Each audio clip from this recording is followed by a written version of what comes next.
Excuse me.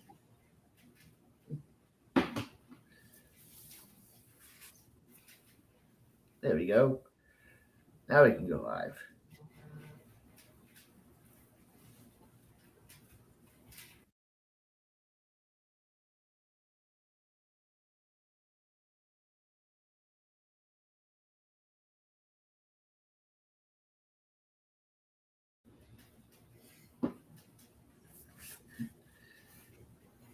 Okay.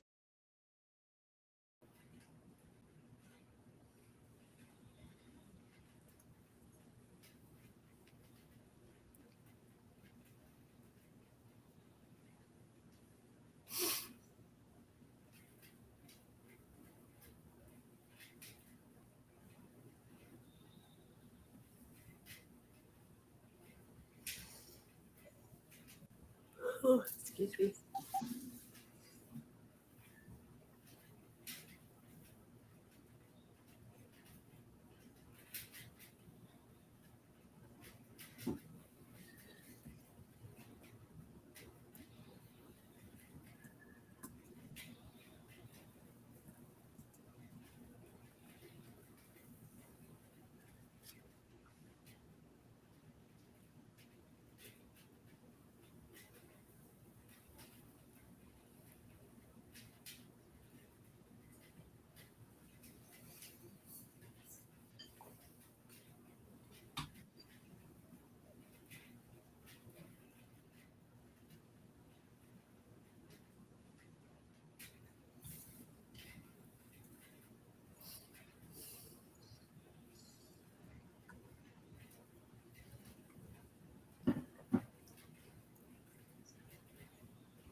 So countdown.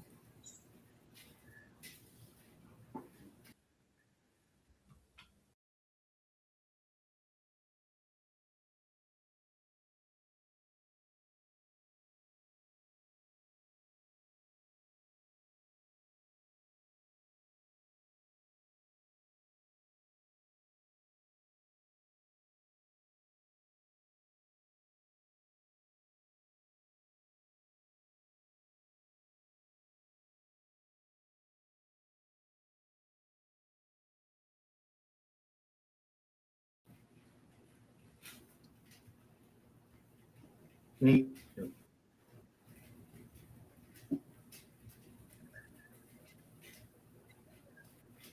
Right. Can you hear us, Brian? There he is.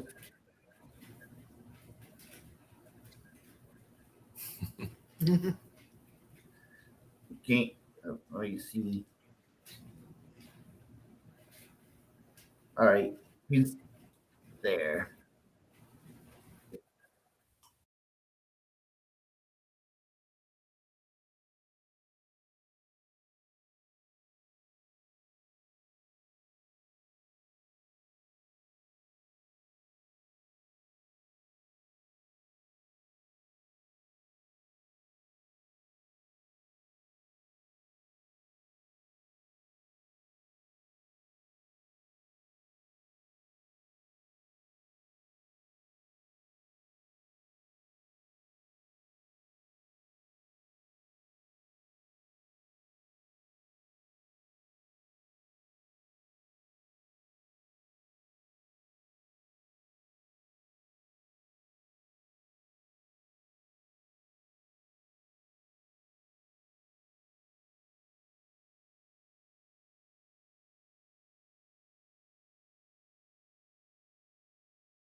Hello, everyone, and welcome to our live stream and live review of the BArbour House investigation. We'll be showing you our evidence that we have collected and also hearing some insights and personal experience from some of the investigators that were there.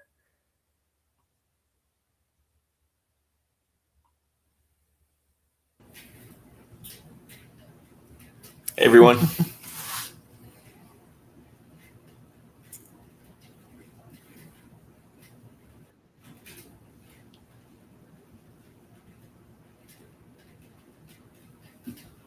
There we go. Hello, everyone. All right. So he doesn't have a mic, so that's all good. Okay, so like I said, welcome to our live stream here. My name is Andrew Janicki with the Citrus Paranormal Society. We are here doing a live reveal and conclusion of the our investigation of the Barbour House that took place in May 1st. So um, let's let the other investigators introduce themselves for a moment. Hi, I'm Melissa. Richard. And that's Brian there. He doesn't have his mic on right now. It's all good. But yeah, so explain some of the experiences that you all had and that sort of thing. There we go. Okay. Okay. So we had several interesting experiences. It was overall an incredible, night. Anyways, we started first in the library, and we used dowsing rods to try to communicate, and we had some success with kind of identifying that we may be talking to Julia Barbour. And during that session, we were asking her, various questions. And I guess the kind of the most exciting thing that we discovered later is that when we asked her at one point, Destiny, another investigator, asked her if she was happy or unhappy, and she was requesting for her to use the dowsing rods to answer. And at the time, we did not auditorily hear a response, but the dowsing rods, reacted. Later, when we reviewed our EVP, or excuse me, our audio for that exact time period, we actually did hear a response to that question, which was really exciting. And I think we'll show you that later. Yeah, we'll let you guys hear that for yourselves and then decide. Want to add? Again, echoing everything that Melissa said, it was a great night, a long night, a full overnight investigation. A lot of interesting things that happened in the house. I think every investigator had a personal experience. Much of what we will share tonight, either through video and or audio. It was exciting. Of course, so many things when we're going through a full investigation. We don't necessarily see or hear something that's happening in the background. Sitting in a quiet, mostly quiet and pitch black house.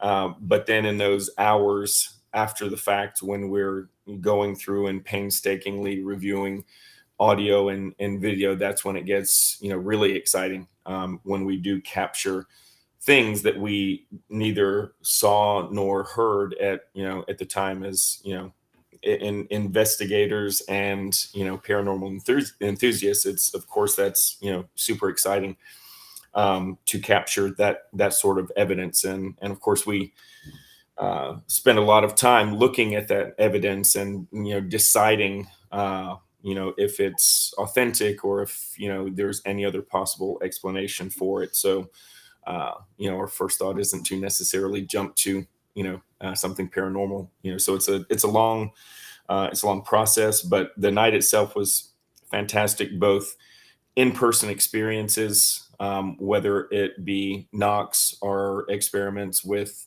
the flashlights, the use of the dowsing rods, the spirit box, all were very active, and we felt that throughout the night, both of our teams, as we were divided up, had some really authentic experiences. Mhm. Yeah, definitely. We definitely had a lot of the experiences when we first got into the attic. When we did our first walkthrough, we felt the heaviness of the attic with the room, Mhm. the kids were kept in, and Mhm. we definitely had, when me, Brian, and Braden went up to the attic for the first time. It took a little bit, but I think once they got more comfortable with us, they started interacting with a few devices, our REM pods, K2 meters, and flashlights. So, um, yeah, definitely. Yeah, I remember Andrew, you were talking about when we did the initial walkthrough during the day and about the attic upstairs. There are two kind of separate sections to the attic, and there's the specific, bedroom of the child that reportedly died there, and we all kind of collectively kind of stood at the threshold of that room, kind of like felt a little intensity, and then all of us went to the other room, walked around in there, and realized we never really entered the bedroom portion. Remember when that happened? And we were like, oh, we didn't even go in here, let's go in, and then it was, kind of a little heavy in there. Oh yeah, For yeah, sure. From the walkthrough, and until until the close of the investigation, that room certainly had a different feel to it. yeah, and I think um, I think you all saw at least a shadow too, correct? We did. We did, and that's when we were in one of the bedrooms, and it had been in there for quite some time. And you guys certainly remember, that bedroom, the closet, the closet bedroom. Mhm. Certainly an interesting closet that I think we all had kind of reactions to. So we were anxious to, spend some time and investigate in that room. We had a REM pod set up in the closet itself, and we actually started our the investigation of that room in the sitting room that's attached to the bedroom. And throughout that whole first part of that section of the investigation, the REM pod in the closet was going off. Yeah. Yeah, we had, we we had a REM pod right beside us, or very close to us in the sitting room, that I don't It believe went didn't go off off. went off Yeah. once, but we kept getting kind of crazy activity in response to questions we were asking, discussions. So we eventually, moved into the bedroom part, and Destiny and Melissa were sitting on the floor at the end of the bed, kind of looking into the closet, facing the closet. And I was sort of perpendicular to them, against the far side wall, looking toward the closet, and also the window wall of the bedroom. And at one point, I approached the bed, excuse me, the closet, simply to get an EMF reading. And about the time that, I'm sort of leading with my hand. I've got my EMF detector in one hand and a digital recorder in the other. And about the time that my hand just broke the plane of the closet, the REM pod is just going crazy, in the closet, and it's a good 6 or 7 feet away. So I wasn't close to any contact. So, but we had been getting that sort of activity. So I kind of backed off. I heard the message and backed off a little bit and kind of went back to my position. And within a few minutes, maybe 2 or 3 minutes, out of the closet. And for me, because I'm looking directly at that the wall across from me, whereas Melissa and Destiny were kind of looking more towards the closet.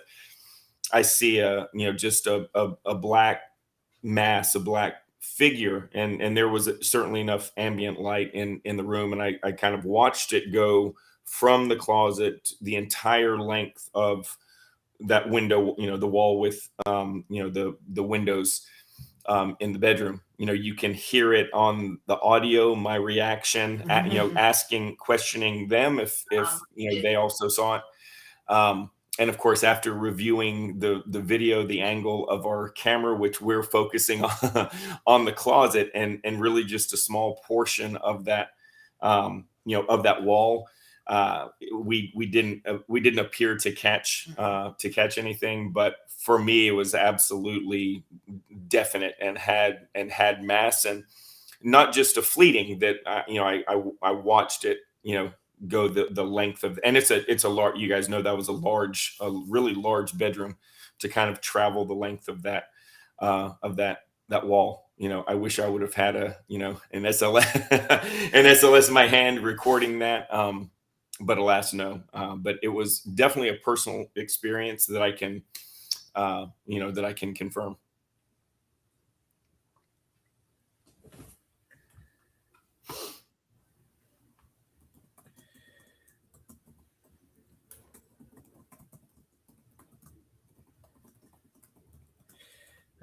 Yeah, definitely. And we did. I don't know if you all seen what we caught on our one of our spirit talker, how it even said, look behind the mirror and things like that. But yeah, definitely quite an experience. A very beautiful home and a lot of activity and some sad history. I mean, there's definitely a little bit of the whole residual stuff going on, like the footsteps being heard. But there was intelligent spirits there too that were interacting with us and answering questions with our devices pretty easily. But yeah, we did have captured quite a bit of evidence, mostly audio, which is mainly what you capture at most locations, but especially this one. Part of so there's not been too many teams that have actually fully got to investigate this house fully, but the ones who have mostly it's been audio. So definitely pretty good. We had some experience, direct responses to questions, and also yeah.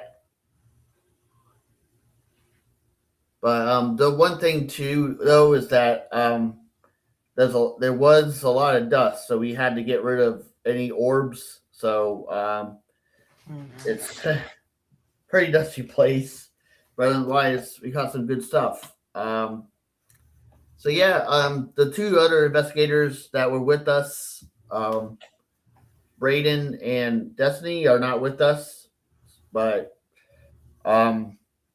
Brian's here, and he said, how human nature is to avoid dangerous situations and listening over and over, looking for keynotes, evidence is worth it. But yeah, so so yes, the whole investigation took like 5 or 6 hours. Mm-hmm. And then took a couple weeks to go over everything because we want to make sure what we capture is legit here. So yeah, sounds pretty good. So we're just gonna go ahead and go over the evidence with you guys here, and we're going to let you guys hear them, and then we'll tell you what we feel, and at the end we'll kind of give you all our final conclusion of this home and officially wrap up this case. We will be sending everything to our clients over there tomorrow.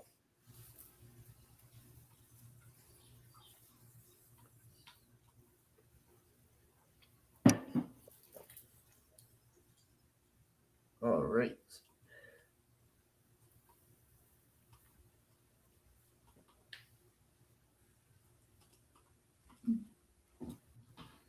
Oops.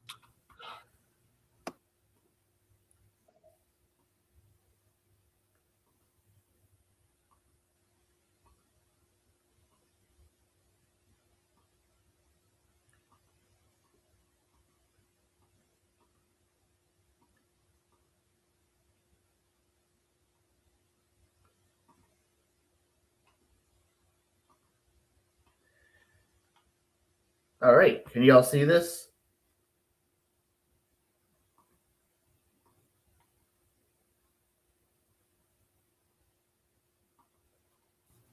Yes. Yes. Okay. The initial walkthrough during. All right. You guys can see the screen and all, and still hear me?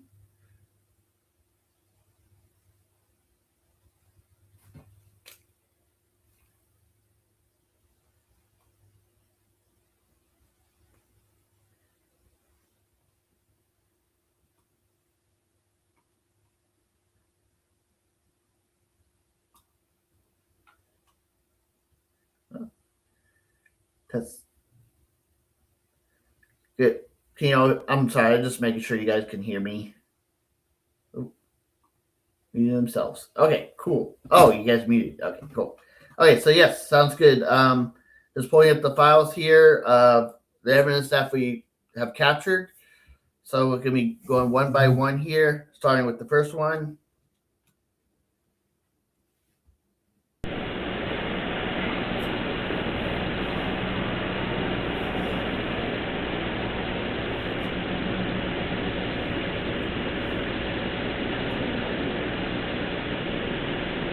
The mag lights actually work a little bit better. Not quite as good as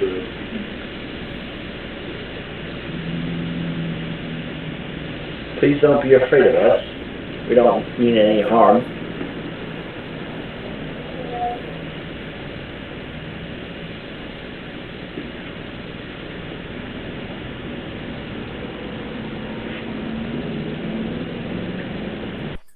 Okay.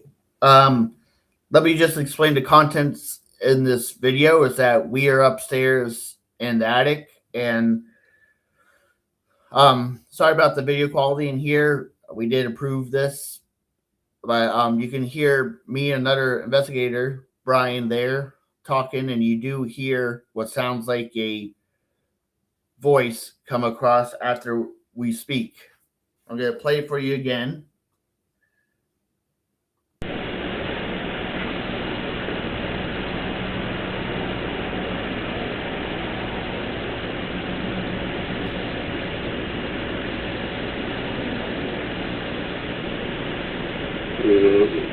The mag lights actually work a little bit better. Not quite as good as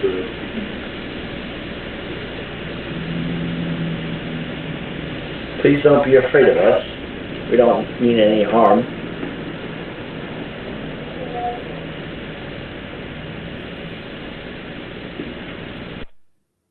So if you didn't hear it, you hear after we speak here, a little girl say hello with like a question mark. Please don't be afraid of us. We don't mean any harm.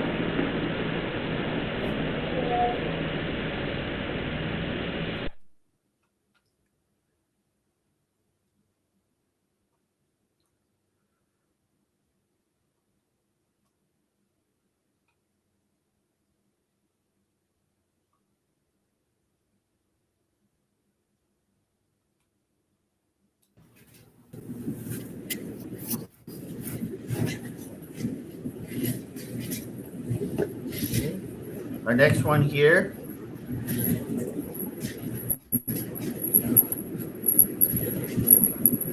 Here with us now.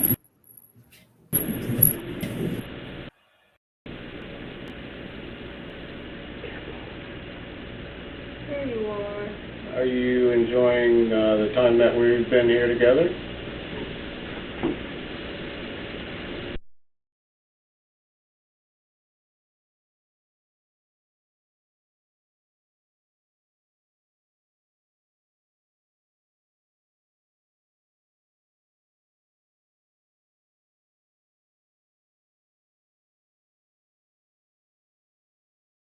Here with us now.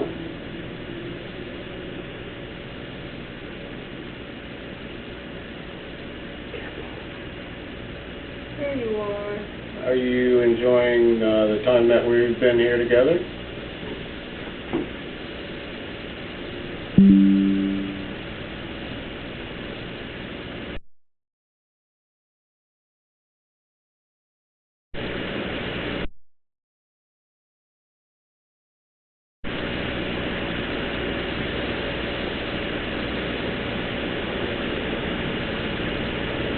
Can you turn that flashlight on again?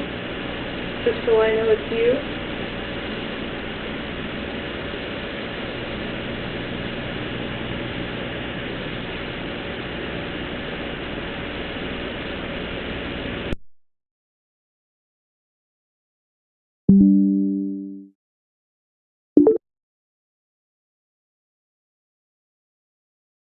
Here with us now.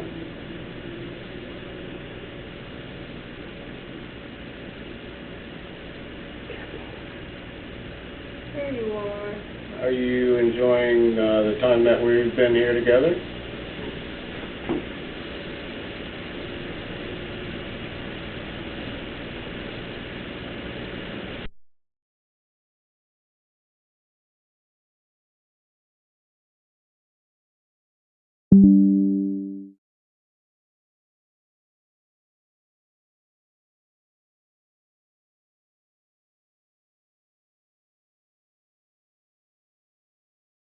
You can see, like, I don't know, I'll switch up the questions so that I can see how the rods are moving and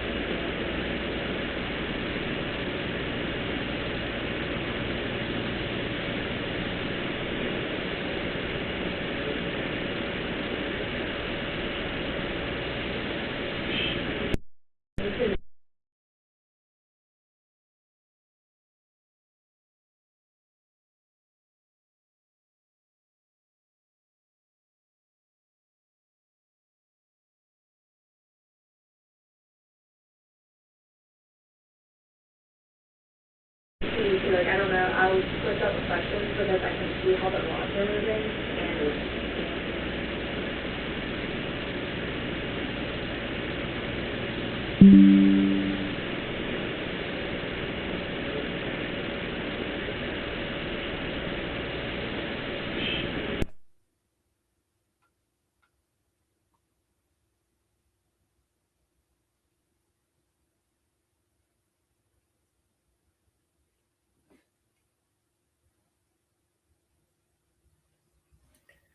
you can see, like, I don't know, I'll switch up the questions so that I can see how the rods are moving and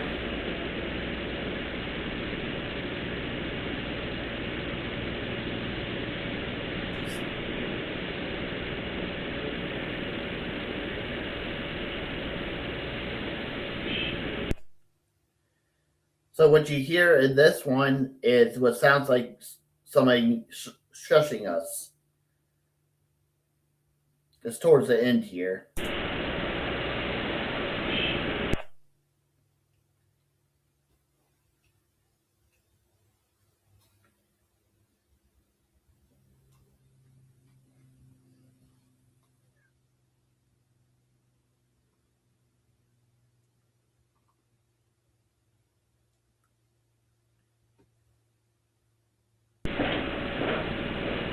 Can you talk to Richard now? Hi. How are Thank you. Soft, soft.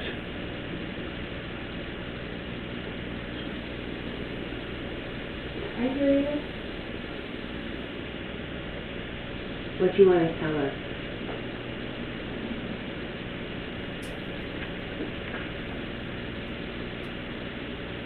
you turn the flashlight beside me on in here? The one that's in here, can you turn it on? So in this video here, you'll hear what sounds like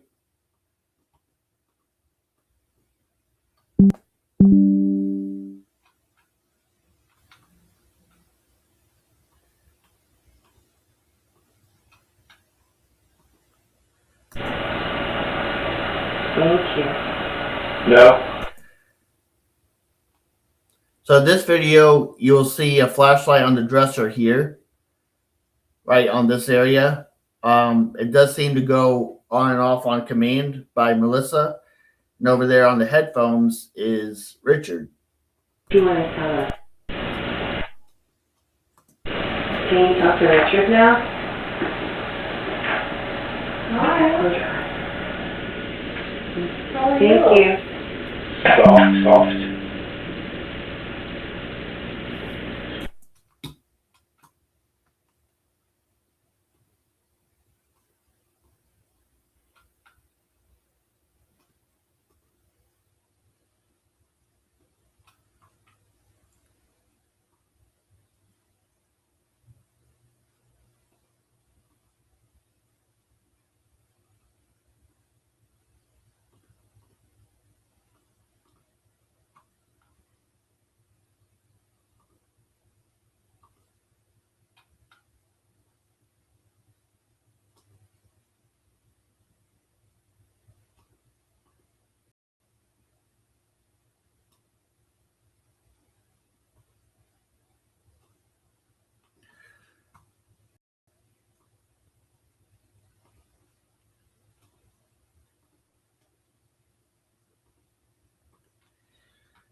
I hear you. What do you want to tell us?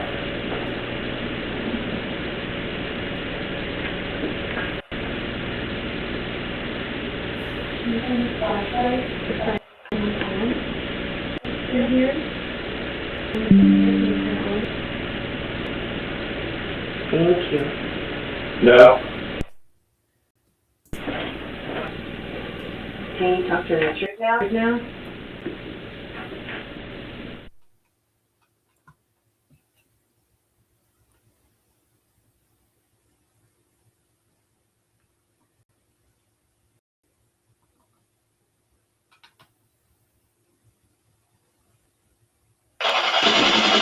Can you say one of our names?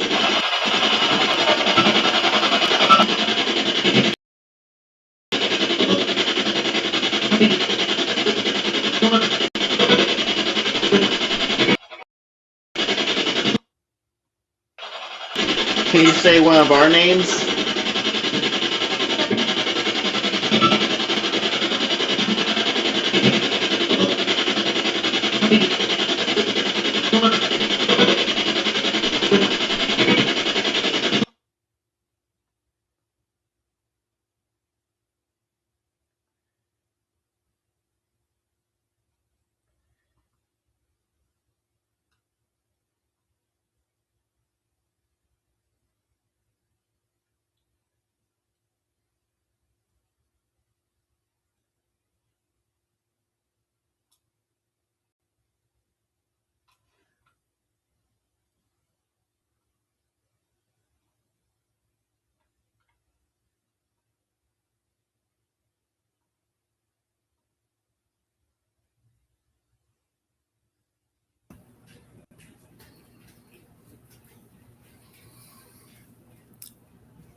Can y'all hear me now?